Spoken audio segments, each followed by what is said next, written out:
Hello everybody, welcome to another video. Today we're going to be talking at some length about the Battle for Naboo raid, my thoughts on it, both positive and negative.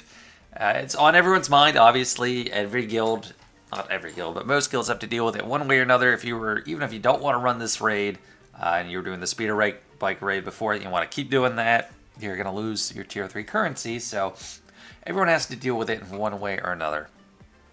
I'm going to be starting with a Gungan run and trying to determine if this Omicron is worth applying. So it's pretty cheap, it's 10 Omicrons, and I'm not going to do a run without the Omicron because it'll take a very long time. This raid is very slow, it takes a lot of time, a lot of thinking, and so I'm not going to do that. But I will show this the max score I was able to get without the Omicron. I posted it in the raid server. This was definitely pushing it. Like, I got into the final wave with like 98% on the enrage timer. And what's nice about this raid is once you hit the enrage timer, nothing really happens until the next wave comes in. So as long as you can get into one wave with like barely any time before that enrage timer, you can make it work. So, and people have been posting that they've been getting good scores with Jar Jar without the Omicron, but you know, without Jar Jar, it's kind of hard. So, first indicator that it is worth it, I am actually going to apply it. And to me, while it might be feasible to get high scores once I have Jar Jar, this is a quality of life application. I guess I should read what it actually does. It gives a lot of extra damage, extra plasma shielding. It helps remove recharge from the shield generator, so you're going to get a lot of beneficial effects over time. Getting 2% defense penetration and offense throughout the battle, that really matters because offensive output is just the biggest deal in this. You care really about AoEs, damage, and that's mainly the big thing. AoEs and damage. If you don't have those on a team, you're screwed. And I think Captain Tarpals and Boomadeer have to be modded for offense. Not even crit damage, just offense, like offense triangle too. Because they both have moves that do a lot of true damage. And I don't have amazing ones because they are R5, but offense is a big focus. So I actually just switched to the PC client because I did try a run on BlueStacks and it was terrible. But let's jump into it in a sec. For Boss Nass, for his modding, I just went for speed and protection. Potency is something you probably want, and I've just neglected a little bit, but he has high base potency. Then Phalanx, you want protection and defense. I think, like, I have health mods, but like I think if you go full protection, I mean the health helps sometimes because sometimes he has protection and disruption, but you want survivability. Don't worry about like speed or damage. Maybe someone can provide an ulterior view to that at some point, but that's how I feel about it. One thing I really like about the raid is the design. I think it is a cool raid, and I think it's much more compelling. I like the scenario. It's fun when you actually play it. I think it's a lot more fun than the speeder bike raid, but it does have a lot of downsides, such as it is very inaccessible to most of the player base. Right now, I'm already seeing with this Omicron, it is going a lot smoother, a lot faster. I already killed most of this wave. And part of the design that I do like is that the enrage timer, you're not doomed from the start that it'll hit 100 as you are just for doing well. You gain enrage timer from enemies taking turns and from waves changing, but it's not even that much from waves changing. So it is definitely more friendly in that regard to doing well. So you're not penalized for doing well. You can finish the raid and have like 50% enrage timer or something like that. Just very much easily accessible. And Gungans are just pretty good in this raid. I mean, even these counterattacks. So I was saying earlier that AoEs are one of the most important things in this raid because you need to kill everyone kind of at once. Like, if you're just doing one at a time, it's going to take forever. They're all going to get their turns, and you're not going to really get that far. But AoEs, you can take everyone out at once. And counterattacks are also another big thing. That's why the AoE true damage for Luminara teams is so impactful. I should use the special there because I'm just trying to ramp up more. I don't know what I have that dispels. This is annoying. We're getting stuck. I'm still spamming specials, trying to raise my offense and defense penetration. And almost through this wave. Another thing I really like that we'll see in a second is I love this space thing. I think this is a great integration that gives you a lot of strategy. So this is definitely a big plus for the raid. So you have 3 choices. This one is the massively overpowered, so that's 100k damage for anyone. The Dispel, Dazed Shock. I think that's probably the best one. And then this one's really good with Jedi, but it's also kind of good for everyone. You get high morale, so you get a lot of boosts. You get potency up, foresight, stuff like that. So auto is going to go from left to right with these, and I'll just go that way. Just start with it. So we're just, I guess the shield doesn't get it, but look, 37 stacks. I think that's part of the Omicron. It's just way far from going down. And in my run without the Omicron, it definitely went down, and that's when I start to lose a lot of steam. These guys are so annoying. Like, I hate the commander. He's always dispelling, always cleansing. He's a super annoying character. It's not as big a deal, I think, when you have the Omicron. It's not something super worried about. So I'm at 32%. And I think we'll pick up steam here. Should I use the special? But then, like, if you get going, you can just rush past this timer, and you know it seems like you're going slow, but then you kill a whole wave in a couple of moves, and then it's a lot better than you thought, like that. So almost killed everybody. Oh, I don't have the AOE with Tarpals, but it was pretty close. And the counterattacks, these guys are pretty weak, so if we get some counterattacks in here, that'll take them out. This one, AoE. Yeah, AoEs are so important here. 40%. So yeah, it did not go up too much. And then they'll get, is it 2 or 3 for chain of 3? And we get another one of these. And I could probably auto this, but I'm playing it just to talk through what I like about the raid. And why this is a quality of life Omicron. I think I'm going to get, I mean, it's fun to play this now, but we all get tired of raids. It's going to get really tiring really fast. So the more teams you could just do on auto, the better. If you could get, like, most of your teams are auto and then 1 or 2 are manual, that's going to go a long way for you. And I think this one is the best one because all enemies. Because they're not attacking out of turn, they're not getting turn meter, and it really lets you, I don't know, catch up, catch your breath. That's why I like it second, because it's before you're fully ramped up, but you're not super early. So in the beginning, once there's less, I'm going to save that AoE because there's only a couple people left. But I'm still using specials because I want to ramp up. Oh, everyone has no turn meter. It's not amazing. Go ahead with this. Defense down on a lot of people. I'm going to see how much this is going to do. Yeah, now we're really getting going. So, I think we got 2 waves left, or 3 max. This is the last instance of this thing.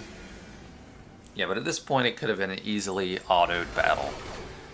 I think scale up super well. Like all these raids, scaling up is like the easiest thing. If it works at R5, it's going to work at R8. And it's going to be probably easier at R8 in most cases.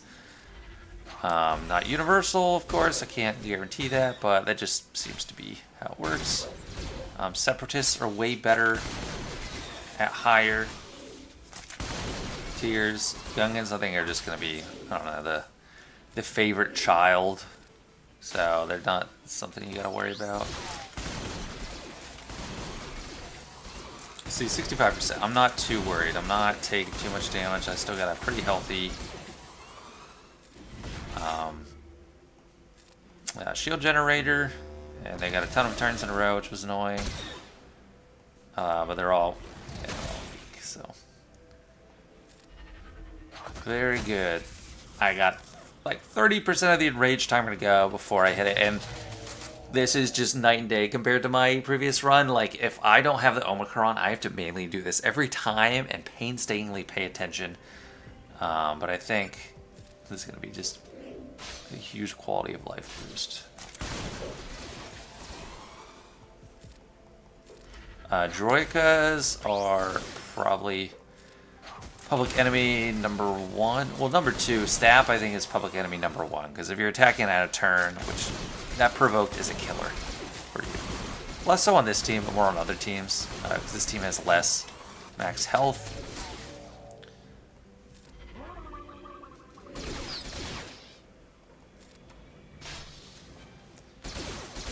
Like, as soon as I get an AoE, one of my AoEs, I feel like they're toast.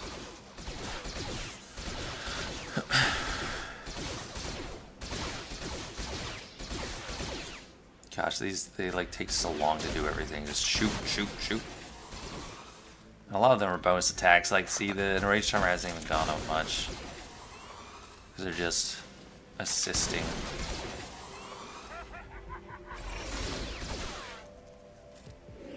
Yeah, there we go. There's a big Booma. And do we have the other one coming up from Boomadier?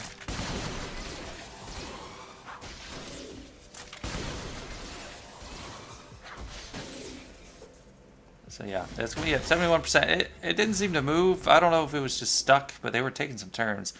But yeah, that was very easy. I'm gonna go ahead and submit it. And now I'm gonna transition to talking more about other teams that I'm gonna be working on and getting up to snuff. So here we got all the squads I plan on making use for in this raid. I'm viewing this from the raid, so characters I've already used are showing up in red. And I need to change this because I'm not going to be using Droideka there. I'm going to be using Magna Guard. So you can only run 5 teams, so it doesn't make sense to do anything above that. And it's so restricted on characters, is all you can really do anyway. I think the best team and the best value, you can get 3.6 million with these 3. So Amidala, Padawan Obi-Wan, and Master Qui-Gon. And there's no Omicrons that you need. It's just those 3. And getting these 2 to R9 is an extremely good value because they're new Duel of Fates Assault Battle. So this is probably my first focus. I'm rush farming Obi-Wan because he's in Cantina, and then once I can get him to 7 stars, I'm going to take him to R9 first anyway. I don't like, and Qui-Gon will come second. But Obi-Wan, I can slot him in other teams while I'm waiting for Qui-Gon too. Or just run him under Queen Amidala, see how that works without Qui-Gon.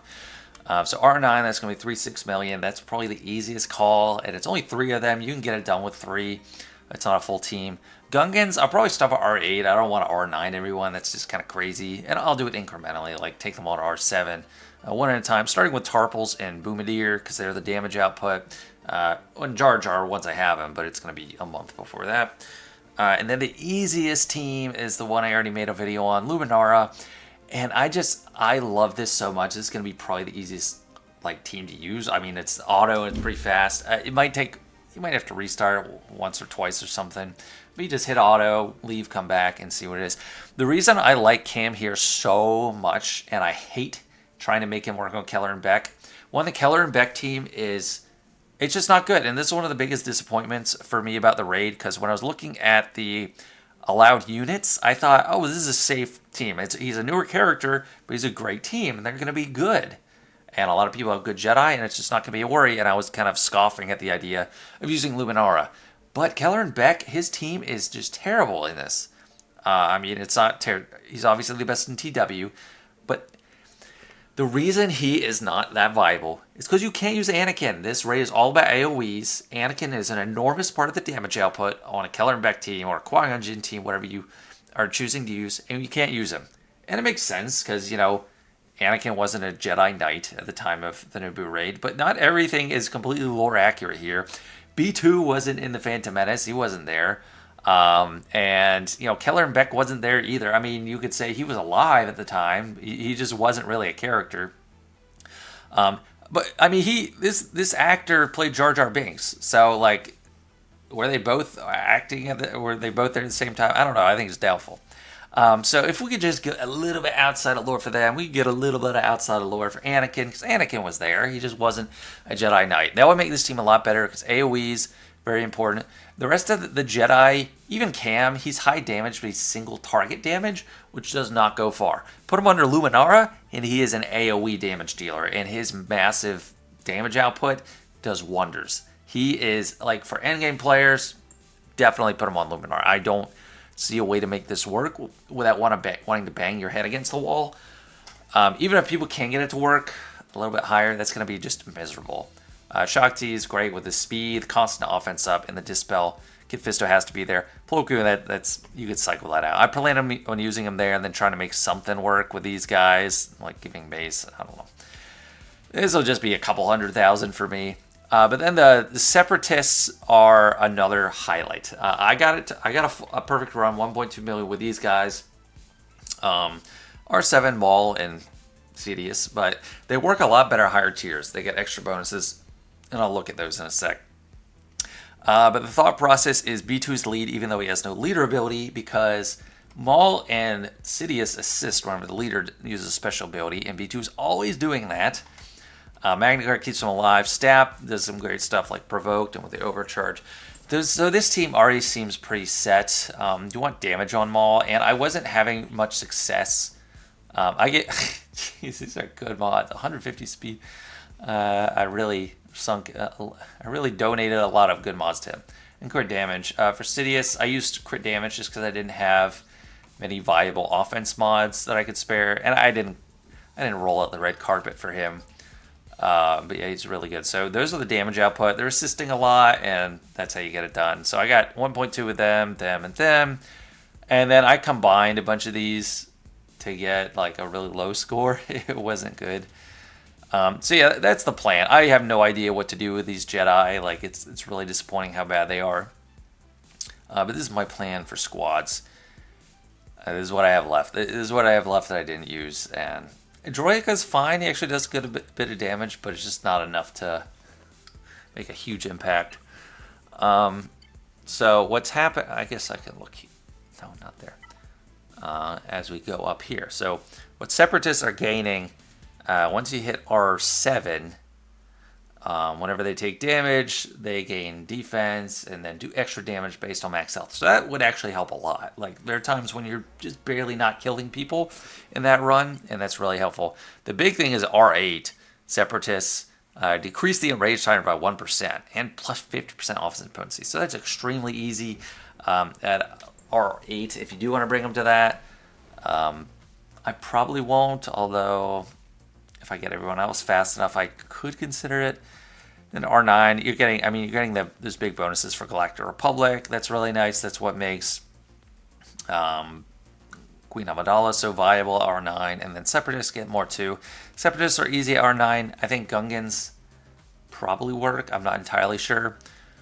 But at the lower tiers, I don't know. So at least Luminara does work well at a lower tier 4. But one of the biggest criticisms I have of this raid is it is completely inaccessible and designed to screw over lower guilds or smaller guilds, newer players. None of the good characters are both accessible and useful elsewhere. So like the new stuff, Queen Amidala, Gungans, they're all pretty inaccessible right now to newer players. They're not accelerated. A lot of Chirotechs, like the whole teams are Chirotech. And then there's accessible, there's Luminara, but it's just not good anywhere else. So you have to decide to sink into this raid for one reason, and that's it. The only exception I think would be more accessible to the masses, like even the lower medium guilds, is the Separatists. But you need pretty good mods to make that work very well. And they posted their investigating B2 lead. I hope they don't change that. That's the only accessible thing about it. In Speeder Bike Raid, I was able to go in with like a 100,000 GP roster when I was starting with Go Tanks and score like several thousand with like just Moff Gideon, like just putting Moff Gideon there. I was able to score more with a Gear 6 Moff Gideon than I am with On that account, I have a Gear 12 Yoda, Mace, Gear 11 Plo Koon. I was only able to get 6,000 on that account. 6,000. Actually, let me switch over to that account. Okay, so here I am on the smaller account, my smaller account, and it's BlueStack, so it's a different display. But I mean, I don't have too many. I was optimistic because I was like, oh yeah, I got Mesa Gear 12, Yoda Gear 12, got Qui-Gon and Plo some gear. I should be able to do much better than I did in the speeder bike raid. False. I got 6,000. That's it. So for our guild, we are 215 million GP. Like, not tiny, not insignificant. No one's cracked a million yet. I don't know how much everyone else is going to be. We just launched it like a few hours ago, so we'll see. But we have 1.5 million score, and we need at least 10 million to even get a box. Like, if we get no box, I'm going to lose it. But yeah, so we need 22 million to match what we were getting in speeder bike rate. We got like the 30 million box at 16.5k. I would telling people even before we started, like, I don't know, like, we might have to go back to speeder bike. If we can't even get 10 million, we're going to get a goose egg for this raid, and that's going to be, like, the tier 1 thing is inexcusably difficult. Like, it is not easy. It is basically impossible. Like, they are full power characters there. It's just you can score less overall. I think I have a few characters that can access, so let me show it. Gosh, why did this thing always confuses me? Okay, so I got 2 characters I can just throw in. But like, just look at the health and protection bars. You see, like, there's no opportunity, and they all, like, there's so many enemies. They all just attack you. I guess we'll have to watch the cutscene. They all attack you right away, and you don't get to catch your breath. They do lots of damage compared to where you're at. Whereas speeder bike, it was a weird, like, redesign of everything, but at least we were able to get off the ground. Okay, so yeah, like, look at the health and protection bar. It looks like they're Gear 13. Oh, they are Gear 13. Yeah, they're Gear 13 at the base level. That's retarded. Like, that's what it is. It's so stupid. Base difficulty. Okay, no additional thing. Like, you are allowed to go into this with, like, as long as you're 5-star. You can't do anything.